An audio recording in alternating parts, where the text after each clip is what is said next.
पिछले कुछ वर्षों में महामारी ने लोगों और अर्थव्यवस्था के बीच तबाही मचा दी है। मेडिकल उद्योग पर भी दबाव पहले से ज्यादा बढ़ गया है। भारत में लोगों ने अपनी जड़ों की तरफ वापसी कर लिया है और करना शुरू कर दिया है। शुद्ध जीवन शैली को अपनाना शुरू कर दिया है। उन्होंने अपने विकल्पों को एहतियाती हेल्थ केयर से प्राकृतिक उपचार की तरफ इम्यूनिटी बढ़ाने के लिए भी शिफ्ट करने की तैयारी कर ली है या शिफ्ट करना शुरू कर दिया है। आयुर्वेद ने महामारी के वर्षों में मजबूत जगह बना ली है। दवा की पसंदीदा शक्ल के तौर पर बढ़ोतरी जारी है।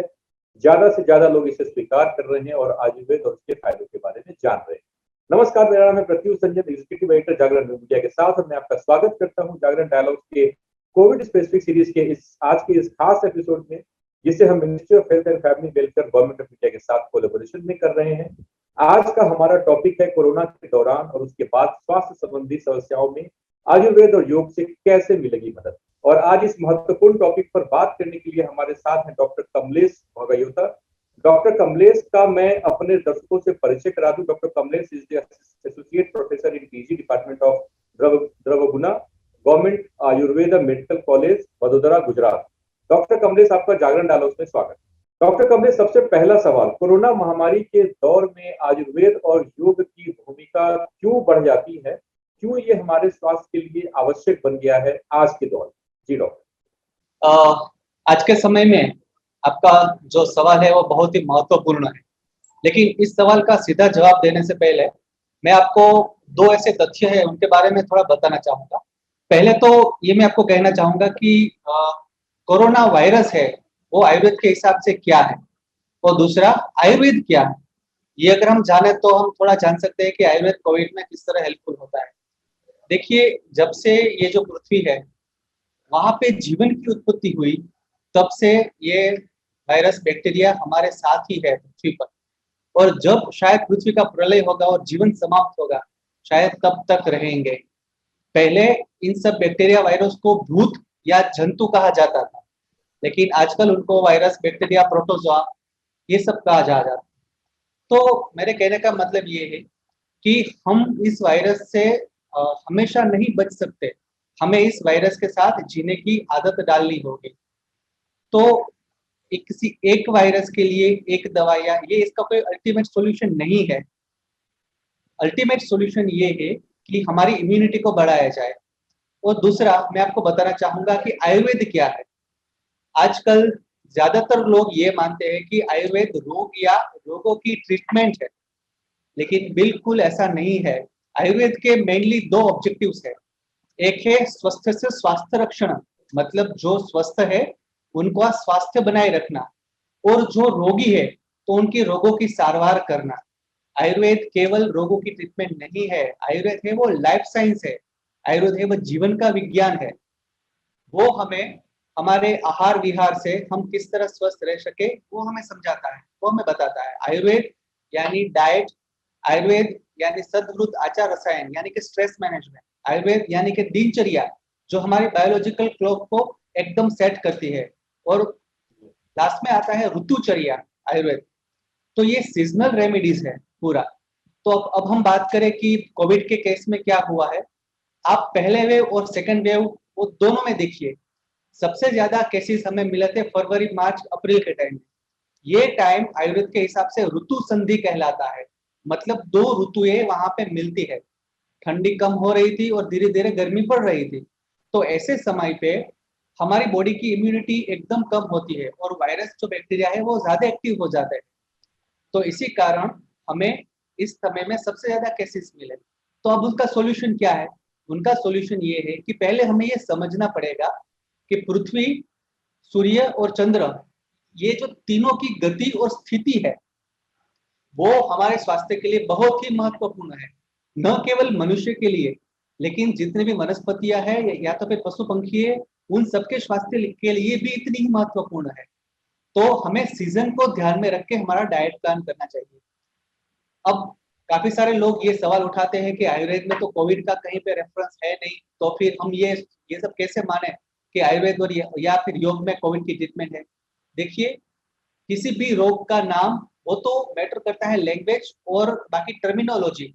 जब ये ग्रंथ लिखे गए आज से दूसरी सदी में या तो फिर 5वीं सदी में, तब वहाँ की टर्मिनोलॉजी अलग थी, आज के साइंस की टर्मिनोलॉजी अलग है।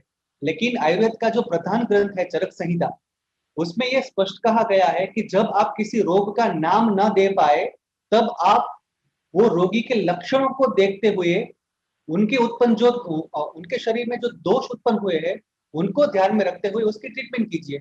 हमने बस वही किया। और मिनिस्ट्री ऑफ आयुष ने जो भी उनके अलग अलग प्रोटोकॉल बनाए, वो भी यही चीज को ध्यान के रखते हुए बनाया।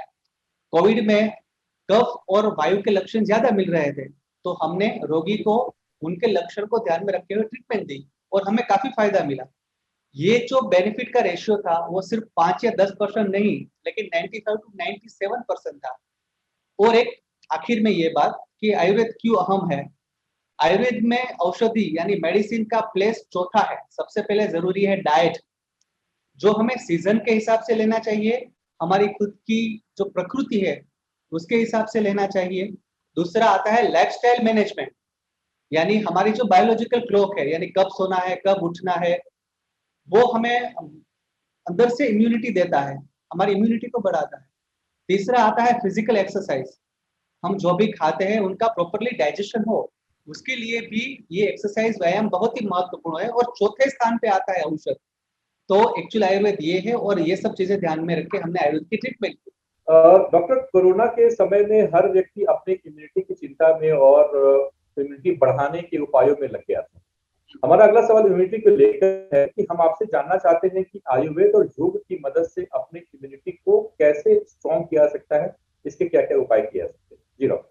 आपका सवाल बहुत ही अच्छा और बहुत ही अर्थपूर्ण है, क्योंकि इसके पहले भी काफी सारे नए नए रोग आ चुके हैं, आने वाले दिनों में भी काफी सारे नए नए रोग आएंगे। तो इन सभी रोगों से बचने के लिए हमारे पास एक ही सॉल्यूशन है, वो है हमारी इम्यूनिटी। इम्यूनिटी के बेस पे हम हमारी इंडिया की काफी सारी पॉपुलेशन को इस रोग से जो मतलब होते हैं ग्रसित, उनसे बचाया जा सकता है। तो इम्यूनिटी दो टाइप की होती है, एक है नेचुरल इम्यूनिटी यानी यानी कि सहज व्याधि क्षमत्व, और दूसरा होता है एक्वायर्ड इम्यूनिटी यानी अर्जित व्याधि क्षमत्व, जिनको हम बढ़ा सकते हैं।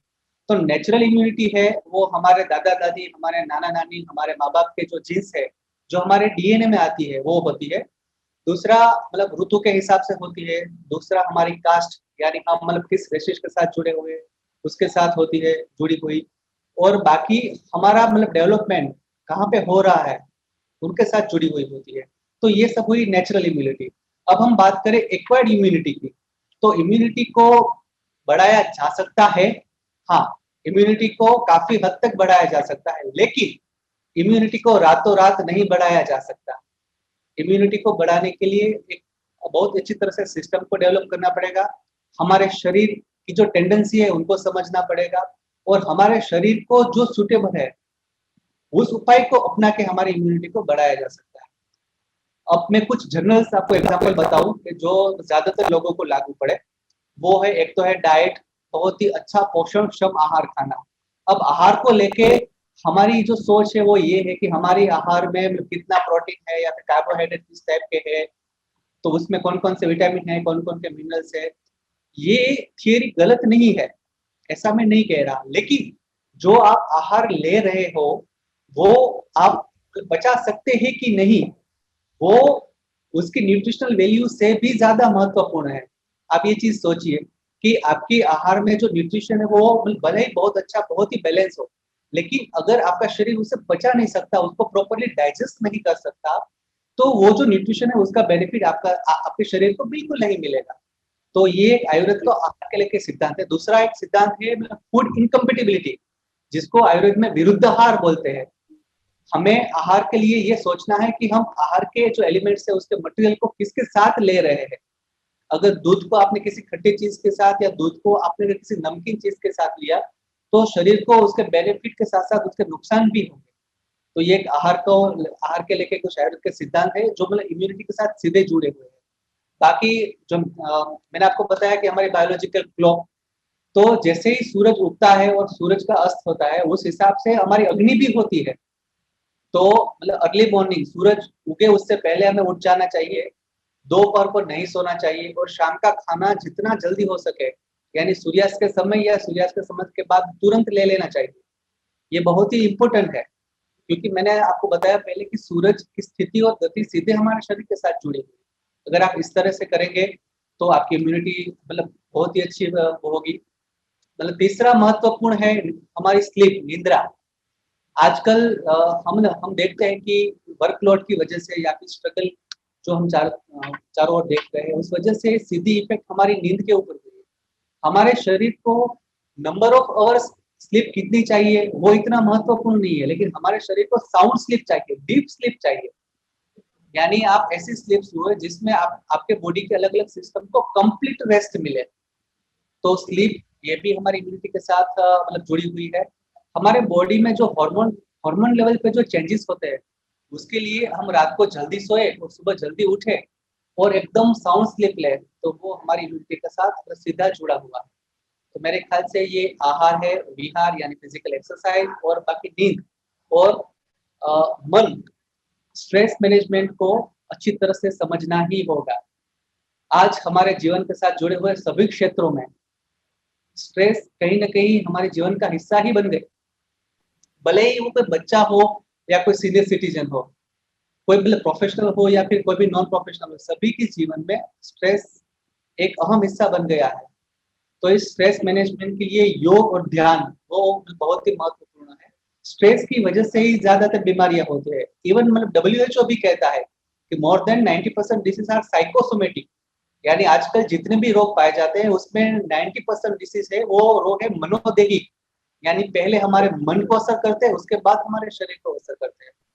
तो इम्यूनिटी को धीरे-धीरे बढ़ाया जा सकता है, लेकिन उनके लिए हमें ये सभी चीज़ों को समझना होगा।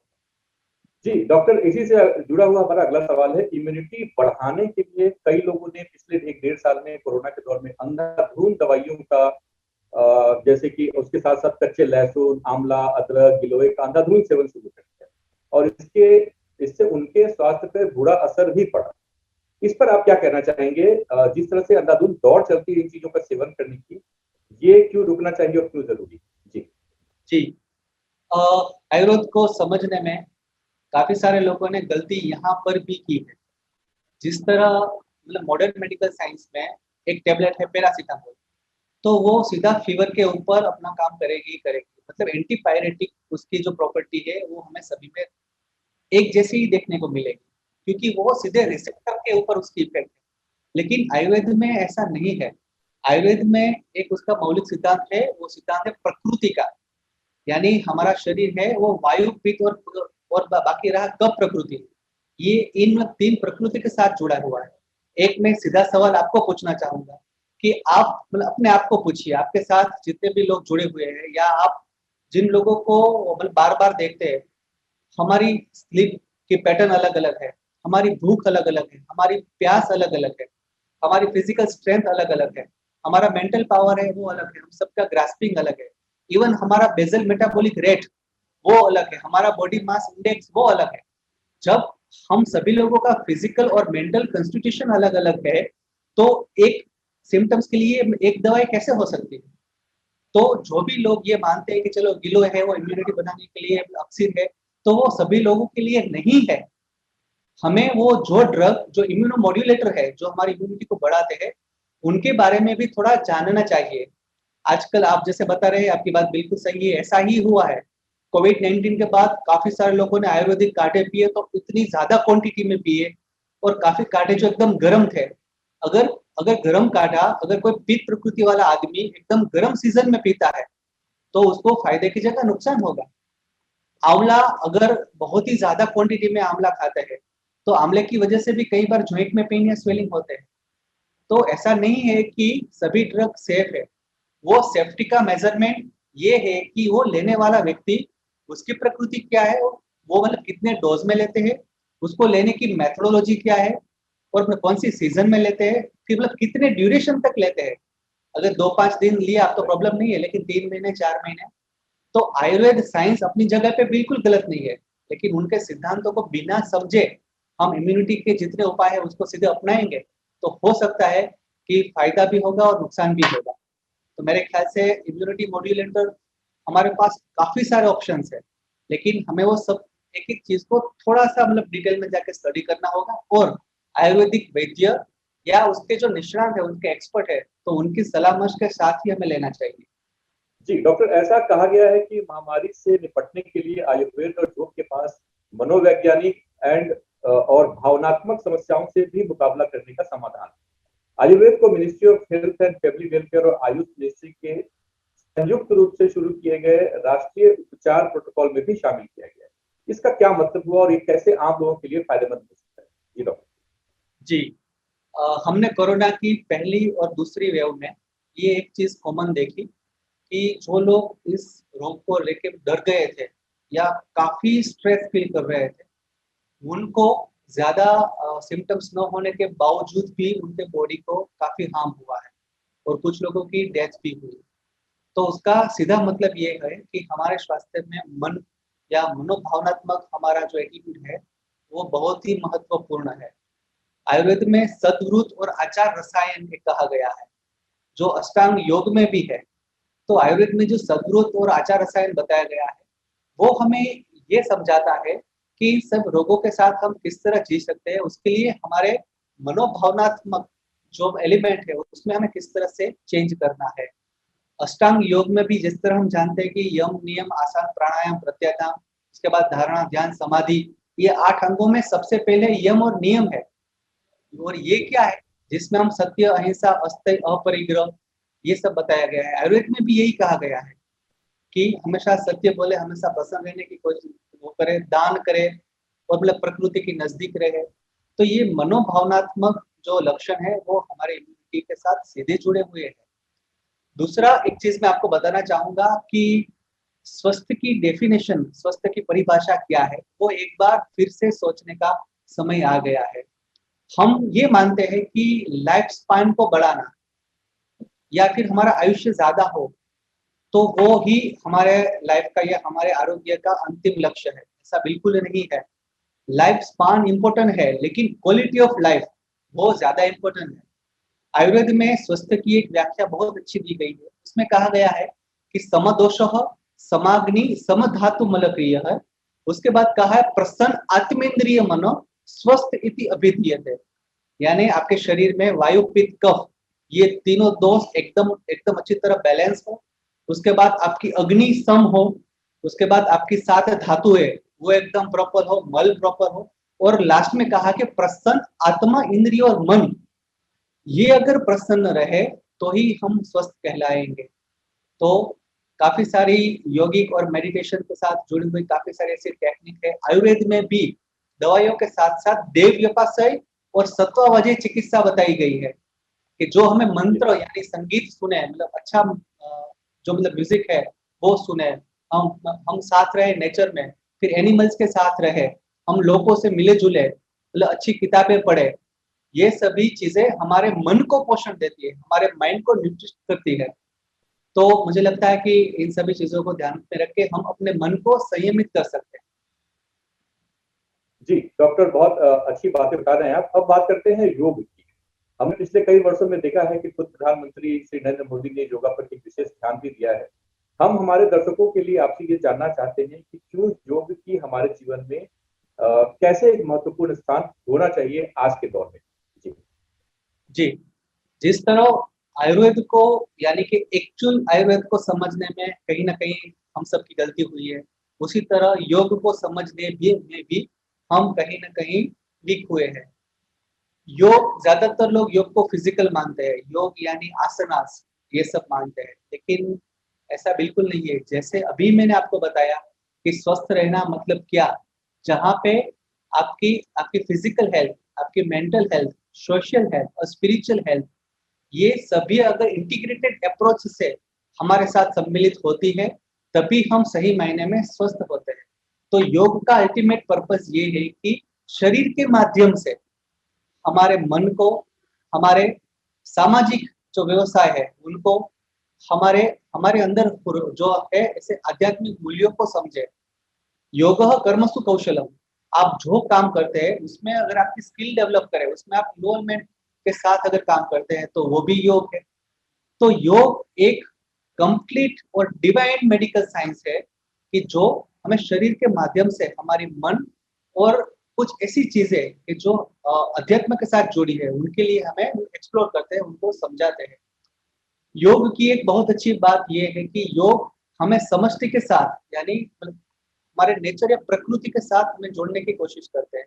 एक बार जब आपको यही लगे कि बाकी जितने लिविंग एलिमेंट्स है, उसी तरह हम भी एक लिविंग एलिमेंट्स है, तो आपके मन में रहले जितनी नेगेटिव एंटिटी है, यानी लोभ है, लालच है, गुस्सा है, उन सबको आप संयमित कर सकते हैं। तो सबसे बड़ा बेनिफिट ये होता है योग से। योग के पास सभी रोगों की सारवार तो है ही, लेकिन इन रोगों से किस तरह बचा जा सकता है, वो भी एक बहुत महत्वपूर्ण चीज है। योग की एक बहुत अच्छी साइड ये भी है कि योग एक साइंस है, वो कंप्लीटली ड्रग लेस थेरेपी है। उसमें किसी ड्रग का उपयोग नहीं होता, लेकिन हमारी बॉडी की जो ऊर्जा है, जिस तरह हम मॉडर्न मेडिकल साइंस है, वो उसको इम्यूनिटी कहता है, यानी आईजीजी, आईजीए, उस लैंग्वेज में बात करता है। आयुर्वेद है, वो व्याधि क्षमत्व और बाकी रोग क्षमता वर्धन, इसके बारे में बात करता है। सेम यही चीज योग है, वो ऊर्जा या प्राण के संदर्भ में हमें समझाता है। यानी ऊर्जा ही हमारी शक्ति है, जो हमें स्वस्थ रहने के लिए और रोगों के सामने लड़ने की शक्ति देती है। तो जितनी भी योगिक प्रोसीजर है, यम है, नियम है, प्राणायाम है, फिर आसन है, ध्यान है, वो हमारी बॉडी में जो ऑलरेडी हमारी बॉडी है, वो बहुत ही बड़ा सोर्स है एनर्जी का। लेकिन इस एनर्जी के जो चैनल होते हैं, उसमें कहीं ना कहीं ब्लॉकेज होता है, या तो फिर एनर्जी कहीं पे वीक होती है, तो वहां पे वो एनर्जी का फ्लो बढ़ा देती है, वहां पे डाइवर्ट करती है। अगर एक ही आसन से सभी काम चलता, तो फिर इतने सारे आसन क्यों होते? इतने सारे आसन इसलिए है कि अलग अलग पोस्चर हमें अलग अलग सिस्टम या अलग अलग ऑर्गन की जो ऊर्जा है, उसको बढ़ाने में हेल्पफुल होते हैं। तो ये बहुत ही अच्छा और बहुत ही गहरा साइंस है योग। एक बार अगर योग को हमारी दिनचर्या में, हमारी जो डेली बायोलॉजिकल क्लॉक है, उसमें अपना ले, तो जो जीरियाटिक प्रॉब्लम है, या फिर एजिंग के साथ जुड़े हुए जितने प्रॉब्लम है, या फिर आज हमारे सामने जो सबसे बड़ी चैलेंज है, वो है लाइफस्टाइल डिसऑर्डर, यानी डायबिटीज, ब्लड प्रेशर, उन सभी के सामने लड़ने में हमें बहुत ज्यादा सहायता करता है। और कोविड-19 की बात करें, तो माइल्ड टू मॉडरेट केसेस में तो हमें योग के बहुत ही अच्छे रिजल्ट मिले। जी। डॉक्टर, आखिरी दो सवाल। ये सवाल जो है योग से ही जुड़ा हुआ है कि क्या गंभीर बीमारियों से लड़ रहे लोगों को भी योग करने की सलाह दी जा सकती है? अगर हाँ, तो किन बातों का ध्यान भी रखना बहुत जरूरी है उन लोगों के लिए? जी। हाँ, इसका जवाब ये है कि गंभीर समस्याओं को लड़ने में योग हमें हेल्पफुल हो सकता है, लेकिन हम किसी भी साइंस की, किसी भी थेरेपी या किसी भी ड्रग को रोग की कंप्लेंट ट्रीटमेंट नहीं मान सकते, और ना तो हम क्लेम कर सकते हैं। हमें ये देखना होगा कि डिसीज की सीवियरिटी क्या है, डिसीज की वजह से वो जो रोगी है, उसके फिजिकल या मेंटल कॉन्स्टिट्यूशन में क्या चेंज हुआ है। उसके बाद उनके जो बायोलॉजिकल पैरामीटर्स है, यानी उनका शुगर लेवल्स है, बाकी क्रिएटिनिन है, ये सब जितने भी पैरामीटर्स है, उसको भी हमें ध्यान में रखना होगा। और जहाँ पे इमरजेंसी कंडीशन आ सके, ऐसे जितने व्याधि है, वहाँ पे हमें मॉडर्न मेडिकल साइंस का भी पैरेलल सपोर्ट लेना चाहिए। ऐसा नहीं है कि योग के पास उसका ट्रीटमेंट नहीं है, लेकिन वो सभी चीजें कंडीशनल होती है। किसी एक थेरापी से किसी एक व्यक्ति को किसी पर्टिकुलर डिसीज में फायदा हुआ, बट दैट डजंट मीन कि हम ऐसा एक स्टैंडर्ड प्रोटोकॉल बनाएं और वो सभी के ऊपर एक जैसा लागू करें। ऐसा नहीं होता। न तो ऐसा आयुर्वेद में होता है, न तो ऐसा एलोपैथी में होता है, और न तो ऐसा योग में होता है। तो माइल्ड टू मॉडरेट जहाँ पे है, वहां पे आप अगर केवल योग की ट्रीटमेंट देना चाहे तो दे सकते हैं, लेकिन सीवियर केसेस है जहाँ पे इमरजेंसी क्रिएट हो सकती है, वहां पे एकदम केयरफुली और कन्वेंशनल और बाकी नॉन कन्वेंशनल, इस सभी साइंस को एकदम लक्ष्य में रख के हमें उनकी ट्रीटमेंट देनी चाहिए। जी डॉक्टर, आखिरी सवाल। जब से कोरोना का खतरा बढ़ा, हमने देखा कि कोरोना, इसके उपचार, इम्यूनिटी बढ़ाने से रिलेटेड कई सारे फेक न्यूज सोशल मीडिया पे बुरी तरीके से वायरल हुए। लोगों ने बिना सोचे समझे गलत और भ्रामक जानकारी खुद भी शेयर की और दूसरों को भी फोर्स किया वो भी शेयर करें। ऐसे लोगों के लिए आपकी तरफ से क्या मैसेज? जी डॉक्टर। बहुत बहुत ही नुकसान हुआ है। हम जब सोशल मीडिया में इन सब चीज़ें वायरल करते हैं, तब कहीं न कहीं हमारा पर्पज़ ये होता है कि लोगों को इसके बारे में सही जानकारी मिले। तो ये सब पोस्ट फॉरवर्ड करने वाले लोगों का पर्पज़ भले ही गलत ना हो, लेकिन जैसे ही मैंने आपको बताया कि किसी एक थेरेपी को हम सभी लोगों के ऊपर एक जैसे इम्प्लीमेंट नहीं कर सकते।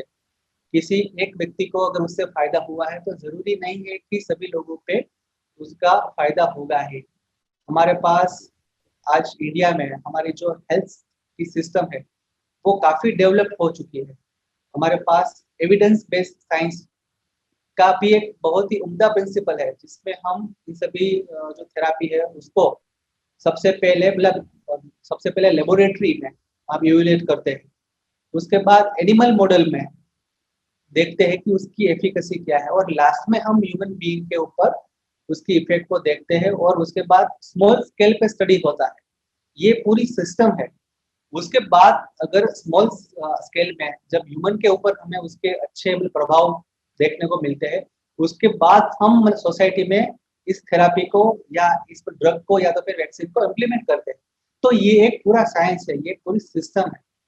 तो भले ही आयुर्वेद हो, योग हो, नेचुरोपैथी हो या एलोपैथी हो, इन सभी प्रोसेस के बाद जब हमें उनमें इफेक्ट मिलती है, तो उसके बाद ही हमें सोसाइटी में इनको लाना चाहिए।